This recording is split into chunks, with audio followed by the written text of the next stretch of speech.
उत्तर प्रदेश के ज़िला मुरादाबाद से सपा सांसद डॉक्टर एसटी हसन ने प्रधानमंत्री नरेंद्र मोदी की मन की बात पर सवालिया निशान खड़ा किए हैं। उन्होंने कहा कि मन की बात तो आप सब करें, पर जब आप मदरसों की हालत सुधारना चाहते हो, एक तरफ आपके नेता आसाम में मदरसों पर बुलडोज़र चलवा रहे हैं, दूसरी तरफ आप मन की बात सुना रहे हैं।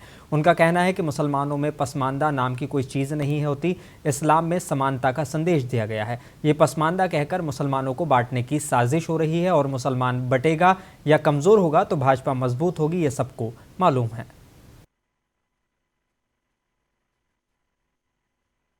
देखिए, मेरी तो प्रधानमंत्री जी से दरख्वास्त है कि मदरसों की हालात को पहले देखें। 50 महीने से वहाँ के टीचर्स को तनख्वाहें नहीं मिली, पहले उनको सुधारें। ये मन की बात तो जब करें जब वाकई खुलूस नियत से और वाकई आप उनका उद्धार करना चाहते हो। एक तरफ आपके नेता लोग जो हैं बुलडोज़र चलवा रहे हैं आसाम में मदरसों पे, दूसरी तरफ मन की बात सुना रहे हैं। आप चाहते क्या हैं? देखिए, मुसलमानों में पसमानदा नाम की कोई चीज़ नहीं होती।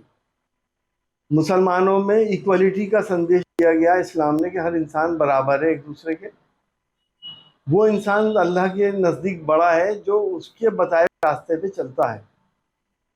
मस्जिद में हम एक सफ में खड़े होकर नमाज पढ़ते हैं, कोई छोटा बड़ा नहीं होता। ये पसमानदा कर करके मुसलमान को बांटने की साजिशें हो रही हैं। अब मुसलमान बटेगा या तो मुसलमान कमज़ोर होगा तो बीजेपी मजबूत होगी, सबको मालूम।